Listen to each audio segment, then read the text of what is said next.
Today I would like to present this Seiko chronograph with the reference 6139 7060 from the year, I think it's 1975 or 76. It's indeed 1976. And yeah, this chronograph is in an excellent condition for this age.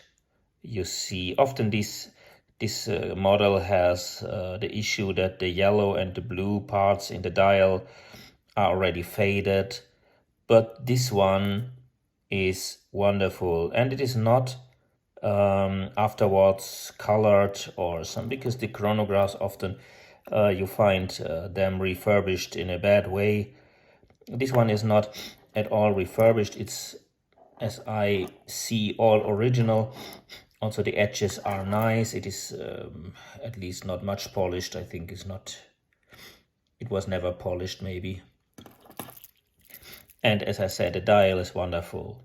Now the speciality is that you only see whether the movement is working if you use the chronograph function. So the chronograph function, as you see, is there is no second hand. Some people let it walk all the time.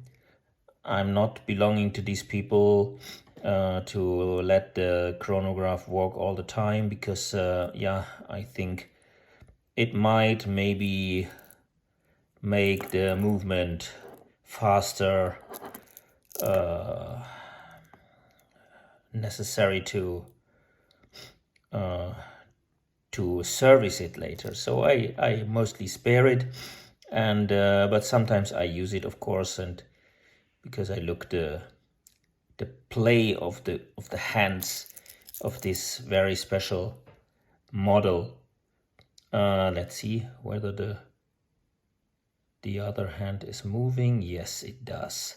So the issue with that watch is it's one of the watches in my collection I hardly never wear. Why? It's not the style. I love the 70s design. And if you see on the arm, it's also okay. It's quite an impressive watch, quite thick. And it's very present on the arm. But it is comfortable. But what I don't like in this watch is that it is, for me, very uncomfortable to adjust the time and the date. For me, it's I always like to have the correct date. Today, you see, I don't have the correct date on it because the adjustment of the date is not practical. You must all the time make it with a minute hand and really adjust the time over the 12 and then back and to, I think there is sort of a fast adjustment. I don't know that. But even if there is a fast adjustment by turning the minute and the hour hand over the 12 and back and to and back, then I would not use it, because this is surely not good for the movement. So, the issue with these models, with these automatic models of Seiko, is the crown is deep in and it's very hard to grab, especially if you must turn the hands long. So if you want to adjust it just 1-2 hours before or after, no problem. But if you want to use the hands for adjust the date over 7 days, then it's really hard work to do so. So I don't like it. And this is not very practical for me, because I often change my watches and very seldom wear these watches 24 hours, 7 days a week, especially not the vintage. And that's why I hardly never wear this watch. Now let's see whether the chronograph is working properly and is also resetting to 0. Oh, it does not. Oh no, I think this is it should actually reset. Ah, it does.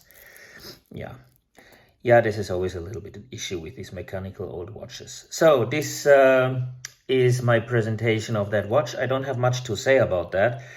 Actually, I like the shape. I like this line from the side view. But again, it is very unpractical for me to wear. This is why in the moment I prefer quartz chronos and quartz two-hands models of Seiko, or my everyday life automatics, which are a new date, like my Tudor bronze or my Oris Aquis, which I don't have, which is a no-brainer. I don't have to think about water coming into the watch and so on and so on. This one, by the way, was fresh serviced, and yeah, it should be okay to wear it. But again, and another issue with that watch is the bracelet. The bracelet has much stretch, but even without the stretch, also the clasp, this is very flabby. I'm not a fan of that. It's very flabby. You see, it's not a massive bracelet. Now this is in many of these old watches the case, but in the moment I really prefer the bracelets of these early quartz models, the King Quartz or the Grand Quartz, which is yeah, it has the nicer tactile feeling than this. So you see, I'm not a big fan of that watch. These watches are constantly getting up in the price, especially for a model like this, for an exemplar like this. This exemplar is excellent, as you see, and yeah, to have these models is more or less at least yeah, an investment. But for the everyday life, maybe not.